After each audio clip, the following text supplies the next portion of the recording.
Good morning, everyone, and welcome to the class.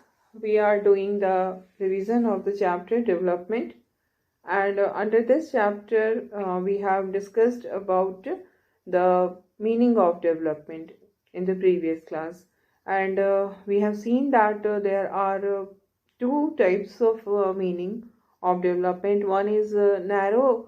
In the concept of development is understood in narrow sense, and the other is the broader sense, in which the concept of development is understood. And we have seen that in the narrower sense, development is related to economic development, and when we consider it in the broader sense, it becomes overall well-being and improvement of uh, life. And in this regard, we have also seen that development is very much related to human development.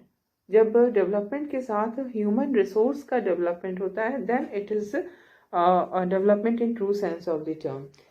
And then we have started our discussion regarding the challenge of development, because we know that the countries of Asia and Africa were the colonies of Asia, Africa, and Latin America. All the three continents were under the colonial rule of European powers before the Second World War. But during the Second World War, the condition of Europe becomes very poor.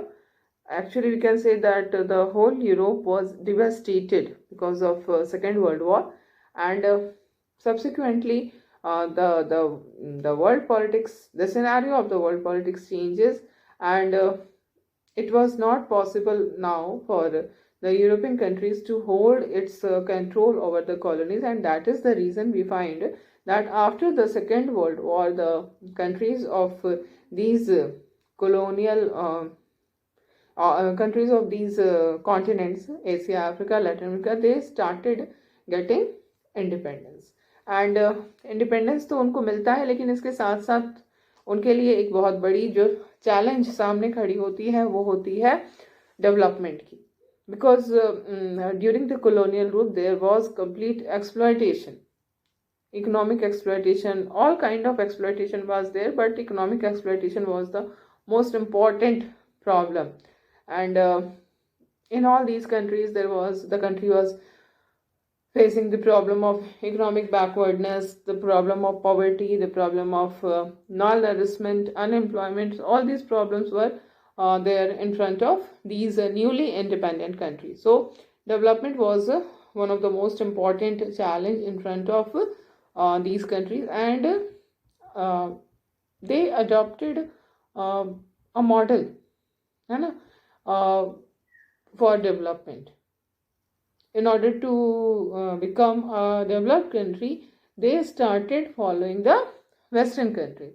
जो भी western countries में जिस तरह से development हुआ था वो उसको फॉलो करने लगते हैं. And consequently we find that the complete focus was on development and modernization of agriculture, then industrialization, then there was also felt the need to extend the modernization to education also. So all these were the most important field which were given focus by these countries, and they were all following the western countries. ठीक है, और western countries को follow करते ये सारी चीज़ें हो रही थी. और इसमें ये भी एक चीज़ बिलीव किया जा रहा था, जो स्टेट है that is the most capable of initiating, like अगर किसी भी तरह का इकोनॉमिक चेंज लाना है, सोशल चेंज लाना है, तो it is possible only through the state.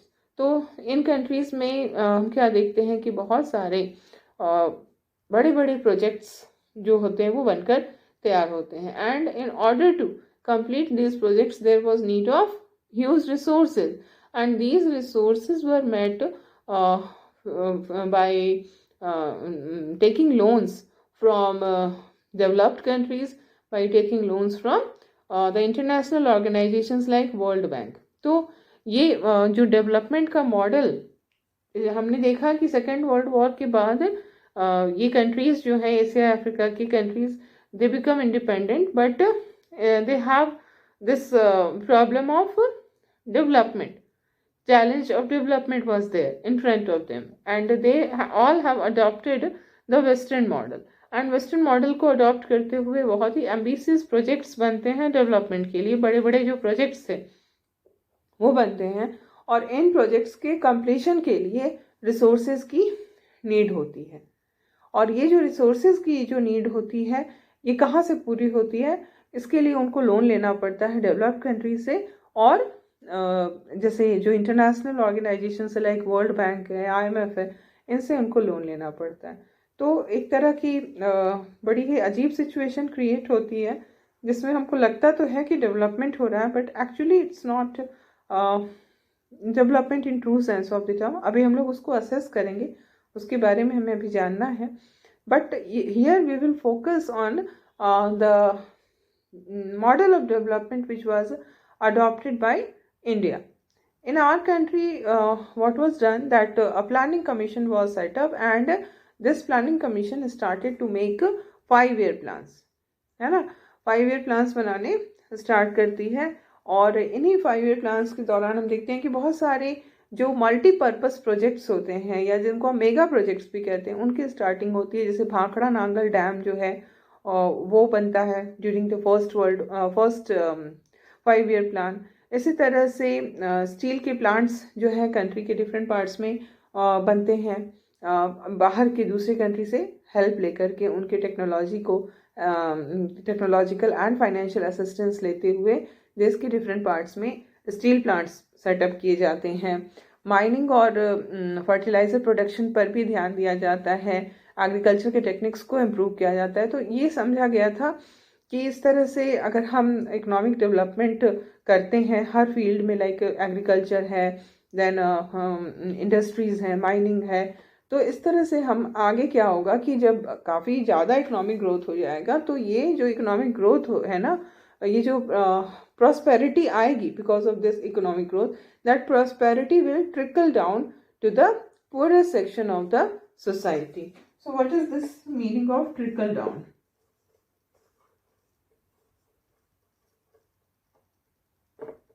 Trickle down का मतलब क्या हो रहा है ना कि जो भी हमने देखा कि जो भी डेवलपमेंट के लिए प्रोजेक्ट्स हैं बहुत मेगा प्रोजेक्ट्स थे, है ना. जैसे कि माइनिंग के लिए, फर्टिलाइज़र प्रोडक्शन के लिए, देन स्टील प्लांट्स हैं, भाखड़ा नांगल डैम है. तो ये सारे मल्टी प्रोजेक्ट्स गवर्नमेंट ने प्लान किया, और ये समझा गया कि इस तरह के जो मल्टी प्रोजेक्ट्स आएंगे इससे इकोनॉमिक ग्रोथ आएगी, है ना. मल्टी प्रोजेक्ट्स और मेगा प्रोजेक्ट्स, मल्टीपर्पज प्रोजेक्ट्स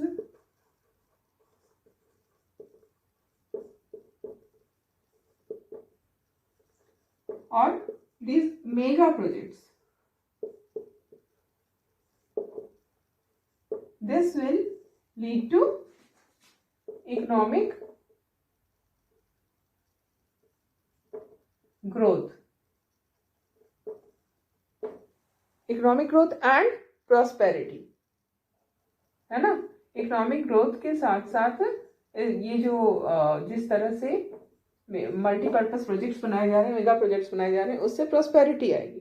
और ऐसा हमारे जो नेशनल लीडर्स थे उन्होंने ऐसा माना था कि ये जो प्रॉस्पेरिटी आएगी तो वो ऊपर के लेवल पे, क्योंकि मेगा प्रोजेक्ट्स हैं, इनमें फ़ायदा जो होगा वो कुछ ही लोगों को होगा जो कि पहले से ही रिच हैं. लेकिन ऐसा माना गया था कि ये जो प्रॉस्पेरिटी ऊपर के लेवल पे आएगी वो धीरे धीरे ट्रिकल डाउन करेगी, वो नीचे आना शुरू करेगी.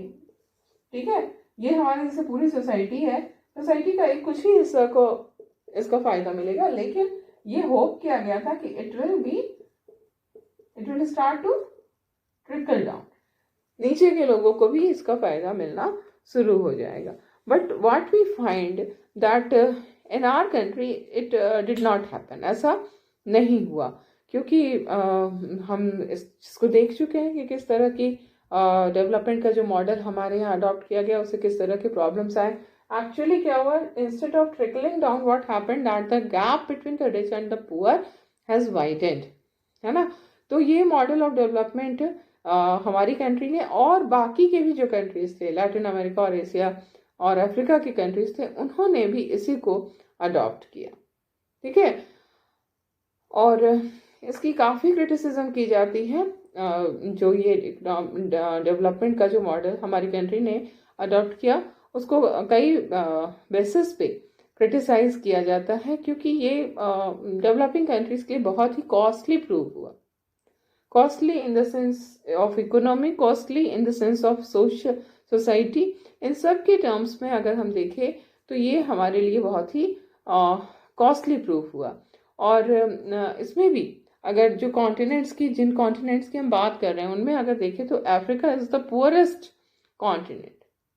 और आज भी अफ्रीका की जो कंडीशन वही है कि वो बहुत ज़्यादा उधार में है। जैसे कि हमने बताया ना कि इन कंट्रीज़ में जो मॉडल ऑफ डेवलपमेंट था वो यही था कि मल्टीपर्पज़ प्रोजेक्ट्स बनाइए, मेगा प्रोजेक्ट्स बनाइए। मल्टीपर्पज़ मेगा प्रोजेक्ट्स सुनने में बहुत अच्छे लगते हैं, बट इनके लिए बहुत ज़्यादा पैसे की ज़रूरत होती है। पैसे की ज़रूरत होगी तो ऑब्वियसली जो डेवलपिंग कंट्रीज़ हैं, जो अभी नए नए इंडिपेंडेंट हुए हैं, अगर उन्हें पैसे की ज़रूरत होगी तो वो किसके पास जाएंगे? They will go to the developed countries. तो वही हुआ, डेवलप्ड कंट्रीज और जो इंटरनेशनल ऑर्गेनाइजेशंस थे उनसे उन्होंने फंड लिया। और उसके बाद क्या होता है, जब हम लोन लेते हैं तो फिर उस लोन से निकलना बहुत ही मुश्किल होता है ना। एक इंसान भी अगर किसी से लोन लेता है तो उस लोन को चुकाते चुकाते उसकी काफ़ी हालत ख़राब हो जाती है। तो उसी तरह का कंडीशन जो है वो इन कंट्रीज़ का भी हुआ, एशिया, अफ्रीका और लैटिन अमेरिका के। लेकिन अगर इन तीनों कंट्रीज़, इन तीनों कॉन्टिनेंट्स को हम देखें तो जो सबसे पुअर कॉन्टिनेंट था वो कौन सा कॉन्टिनेंट था? वो अफ्रीका था, ठीक है। तो अफ्रीका जो है वो आज भी, अफ्रीका में ये प्रॉब्लम है कि वो एनॉर्मस डेब्ट जो है वो उसके ऊपर लगे हुए हैं, क्योंकि वो बहुत सारे उसने बोरोइंग्स किए हैं रिच कंट्रीज से, है ना। तो इस तरह से हम देखेंगे कि जो डेवलपमेंट का मॉडल अडॉप्ट किया गया उससे उस क्या प्रॉब्लम्स खड़ी हुई, किस बेसिस पे उसको हम क्रिटिसाइज करते हैं। What is the basis of criticism of development model?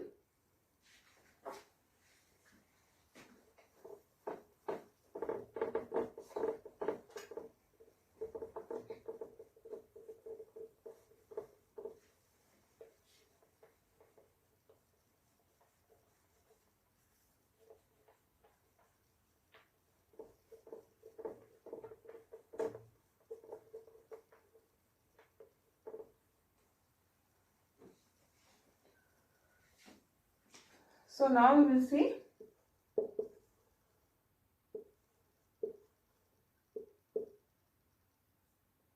criticism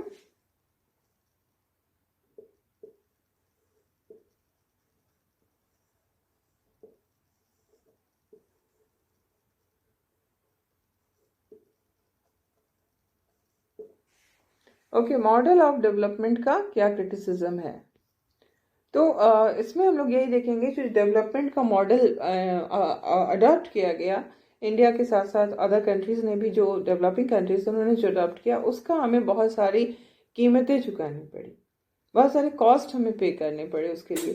तो कुछ सोशल कॉस्ट सबसे पहले हम लोग डिस्कस करेंगे जो कि हमने पे किया for this development, the social cost of development.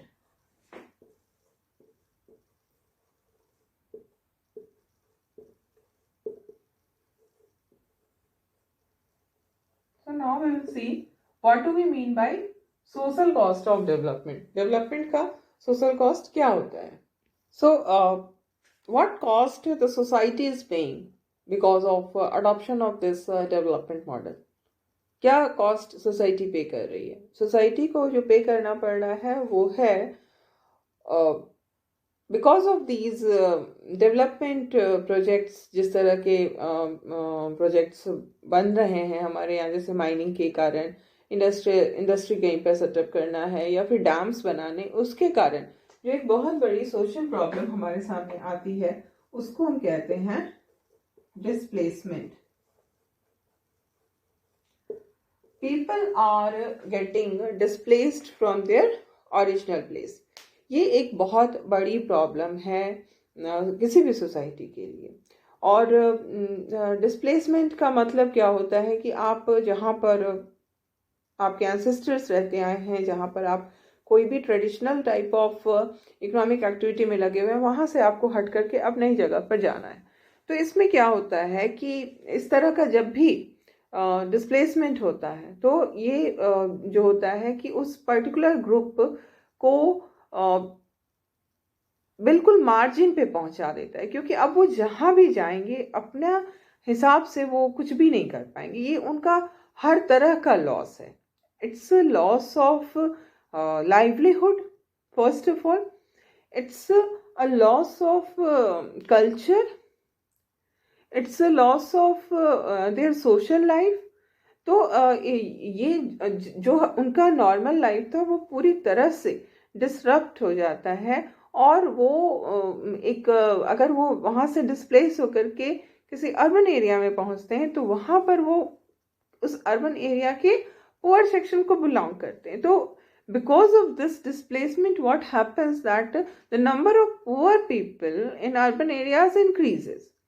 उनके रहने के जो तरीके हैं, वर्किंग लिविंग कंडीशंस और भी खराब हो जाते हैं। तो ये डिस्प्लेसमेंट का सबसे बड़ा जो प्रॉब्लम हम देखेंगे वो यही है कि लोगों के को की लाइफ जो है वो पूरी तरह से डिसरप्ट हो जाती है, सोशल, कल्चरल, इकोनॉमिक लाइफ। अगर इसमें हम एग्जाम्पल एक देखते हैं तो इस तरह के कई सारे एग्जाम्पल हैं, बट इनमें सबसे इम्पॉर्टेंट एग्जाम्पल जो हमारा है दैट इज नर्मदा बचाओ आंदोलन NBA, which was done in the leadership of Medha Patkar. इसमें यही हुआ था कि सरदार सरोवर डैम जो अभी अब बन चुका है, इसके जब बनने का डिसीजन हुआ तो उसके बनने के कारण बहुत सारे लोग, लाखों लोगों को डिस्प्लेस होना पड़ा। तो ये जो पीपल थे who have to displace because there was because of the construction of this Sardar Sarovar dam, तो क्या हुआ कि इनको अपने जगह से डिस्प्लेस होना पड़ा। तो ये एक बहुत बड़ी प्रॉब्लम थी, है ना। लेकिन फ़ायदा भी था। अगर सरदार सरोवर डैम बन रहा था तो ये इसलिए तो नहीं बन रहा था ताकि उनका एम कोई था कि वो कुछ लोगों को डिस्प्लेस कर दे। That was not the aim. Aim तो ये था कि और वो है भी, सही है, बहुत सारी चीज़ें फ़ायदे होती हैं डैम के बनने से, जैसे कि हमने कल भी इसको डिस्कस किया था एक एग्जाम्पल में, है ना। डैम से इलेक्ट्रिसिटी जनरेट होती है, डैम से इरिगेशन में फ़ायदा होता है, देन फ्लड कंट्रोल होता है। तो ये डैम्स बहुत ज़रूरी है हमारे लिए। लेकिन अगर डैम्स के बनने के कारण एक पर्टिकुलर ग्रुप डिस्प्लेस हो जा रहा है, और वो ग्रुप ही नहीं कहा जाएगा, लाखों लाख के नंबर में लोग जो हैं वो डिस्प्लेस हो जा रहे हैं, तो इससे क्या हो रहा है कि उनके सामने एक बहुत बड़ी प्रॉब्लम खड़ी होती है। तो और इसका कोई सॉल्यूशन जो है वो ये डेवलपमेंट नहीं देता है। तो इसी को हम लोग कहते हैं कि डेवलपमेंट का बर्डन और बेनिफिट। ठीक है, डेवलपमेंट जो होता है उसका बर्डन किस पे पड़ रहा है और कितना पड़ रहा है, और डेवलपमेंट का बेनिफिट जो है वो कितना और किस पे को मिल रहा है ना। ये बराबर होना चाहिए। जैसे हम क्या देखते हैं सोसाइटी में, कुछ लोग हैं जो सिर्फ डेवलपमेंट के बर्डन को ही उठा के चल रहे हैं, उनको ही सारे कॉस्ट कैरी करना है, और कुछ लोग हैं जिनको सिर्फ और सिर्फ बेनिफिट हो रहा है because of this developmental projects. तो ये चीज़ें जो है ये एक बहुत बड़ा कॉस्ट पे करना पड़ रहा है सोसाइटी को। अब जैसे हमने नर्मदा बचाओ आंदोलन को ही देखा। नर्मदा बचाओ आंदोलन में बर्डन कौन इनकर कर रहा है? The people who are getting displaced, है ना। तो जो भी डेवलपमेंट प्रोजेक्ट आया उसका जो नुकसान हुआ वो किसको हुआ? एक पर्टिकुलर ग्रुप को हुआ जो कि वहां पे रहता था कंस्ट्रक्शन के कारण, जिसको डिस्प्लेस होना पड़ता है। और बेनिफिट किसको हो रहा है? बेनिफिट बिल्कुल किसी और ग्रुप को हो रहा है, जो इंडस्ट्रियलिस्ट हैं, जो बड़े बड़े एग्रीकल्चर, जो बड़े बड़े फार्मर्स हैं, उनको फायदा हो रहा है। तो बेनिफिट और बर्डन इस तरह से नहीं होना चाहिए, बल्कि जिसको बर्डन पड़ रहा है उसको कुछ बेनिफिट भी मिलना चाहिए, तब इसकी कोई यूटिलिटी होगी। है ना। तो ये हमारा है the social cost of development. अब हमारा जो नेक्स्ट पॉइंट है that is the environmental cost of development.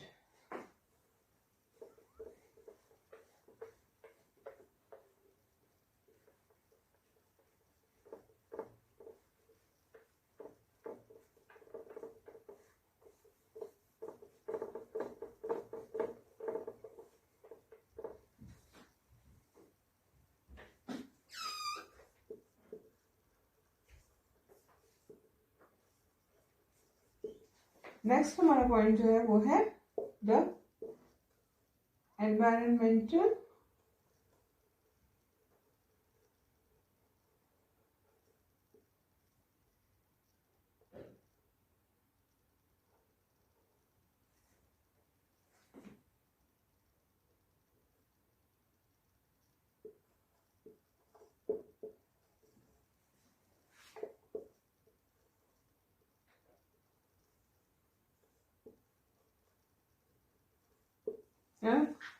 Environmental cost क्या है डेवलपमेंट का। So, what we find that environment is badly affected because of this developmental projects. In Western countries, this development is started very early, and in developing countries, it started in the later period. We can say after the Second World War, this industrialization started to take place in the developing countries. तो what we find कि जो developed countries हैं they are very much responsible for causing degradation in the environment. तो it's not a question of ki who is responsible for all these things, but what is happening because of adopting this model of development is very much important, and how it is going to impact the life of human being is very much important for us. And what we find that the environment has degraded because of developmental activities, because of because the priorities of human life is changing. The economy has become so much important that we are degrading the environment for promoting the economy. But actually what will happen because of this, that our complete existence is based on this environment. Everything is dependent on the other thing. We all are related to each other, है ना। जो भी इस life है इस दुनिया में, उसमें हम सब जो हैं, जो भी ऑर्गेनिज्म है, लिविंग ऑर्गेनिज्म है, we all are dependent on each other. तो अगर हम अपने एनवायरनमेंट को हमने जिस तरह से हमने उसके साथ ट्रीट किया है, तो उसके लिए हम खुद ही अपनी लाइफ को थ्रेट में डाल रहे हैं। Our life is in threat because of environmental degradation which is caused by us only. No one else is responsible for this.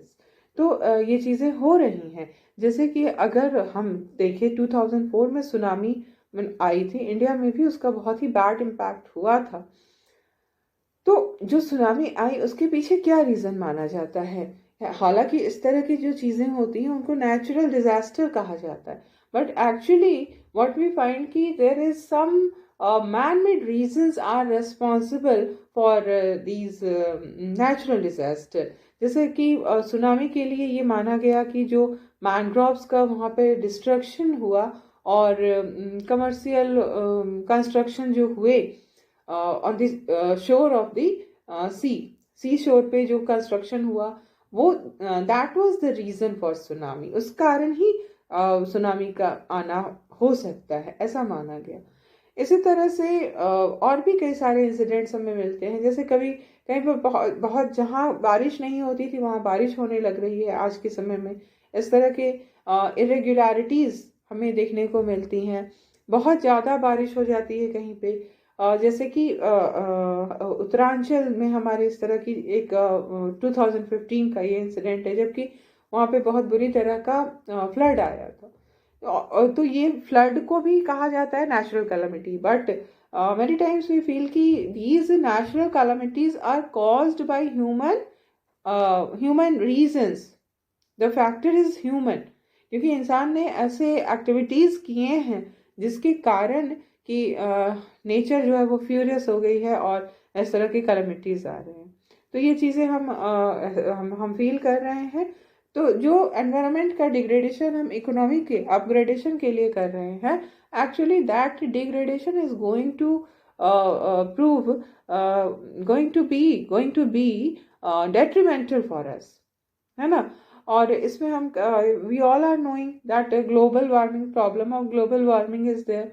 अर्थ का टेम्परेचर बढ़ता जा रहा है, and because of this increased temperature, what is happening that the ice which is there in Arctic and Antarctic, it is melting down, and इसके melt होने से क्या हो रहा है कि जो सी लेवल है वो बढ़ेगा, सी लेवल बढ़ेगा। और जब सी लेवल बढ़ेगा तो इस बात का बहुत ज़्यादा पॉसिबिलिटी माना जाता है कि बहुत सारे जो आइलैंड कंट्रीज हैं लाइक मालदीव्स हैं, then Bangladesh, that is not an island country but जो कि समुद्र के किनारे बसा हुआ कंट्री है, ये सभी जो है वो सबमर्ज हो जाएंगे क्योंकि वाटर का लेवल सी का में बढ़ जाएगा।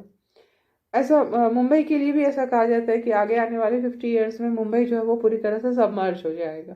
तो ये प्रॉब्लम्स जो हैं वो, अगर हम इस प्रॉब्लम को किसी एक कंट्री के साथ एसोसिएट करके देख रहे हैं तो ये हमारी गलती है।